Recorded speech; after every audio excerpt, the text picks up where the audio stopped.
This little video series is called Dying Dar's Way, Radically Real Spiels on the End of Life.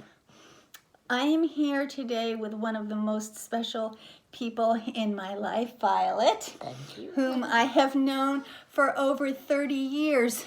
She came to take care of my children when I first got sick over 30 years ago, and I didn't know what was wrong with me.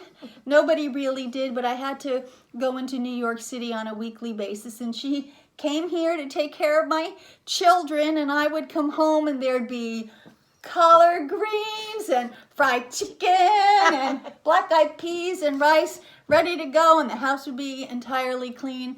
And anyway, we have been loving each other and taking care of each other ever since. But that's where it started, and Violet is probably as upset as anybody else about my diagnosis, and so I've asked her to make a video with me today too. Now, I have to say, you were the first person who, when I said I had stage 4 lung cancer, just completely fell apart, because you know what that's like. Can you share what happened with your family? Yes. Well, my brother, my sister, husband have cancer, 4-stage cancer for 6 months. And my sister take it so hard because there is nothing she could do to help him.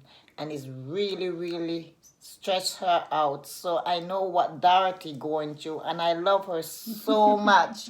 And I don't want her to go through with a lot of stuff like what my sister husband go through. And they were in Canada. And they was in Canada. And so because they were in Canada, he automatically had access to medical care. Yes. And do we know what they treated him with? I think they treat him with, oh my God. I think you said chemotherapy. Chemotherapy. Okay. I'm going crazy now. That's all right. You're not going to need that word again. And it was a completely different course. Now, stage 4 lung cancer means many different things to different people. For me, it's been a very non-linear progression. I have not suffered with agonizing pain, but that wasn't the case for your sister's husband. No. He was suffering bad. He was suffering bad. He probably had metastases to the bone or something like that, and so they couldn't manage the pain. Now, did he end up dying in the hospital, or did they send him home? No. First, they sent him home, and when they sent him home for a couple of days, my sister said he don't want he die at the house. So she called the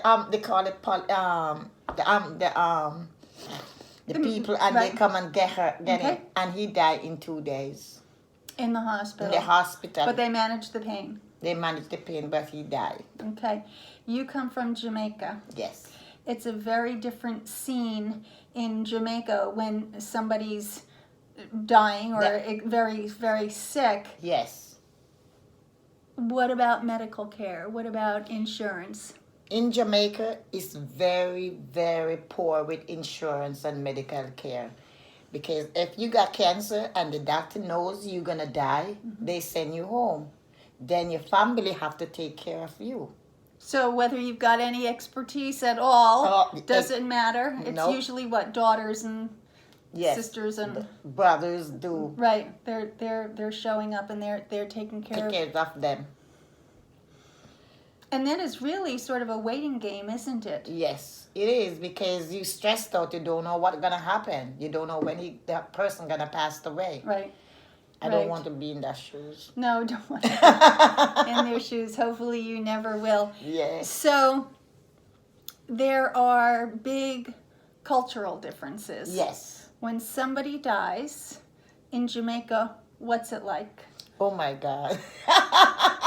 What does the family do? Sorry, in Jamaica, when you have somebody die, first they come and get you. They take the ambulance. They can take you to the hospital, to the place where they keep you. Then after that, the family cook. Cooks, right? They're cooking. They're cooking. They cook and they drink and they play music and have like a party. It's Jamaica. They're probably smoking some weed. Yes. And they have party because they said when somebody die, you have to enjoy yourself. They gotta enjoy themselves with them. She So- comes from a big family. She's been going to more of these parties. Yes, so they have party. Right. Even the last day they have party Right. for that person who died. Does it feel good?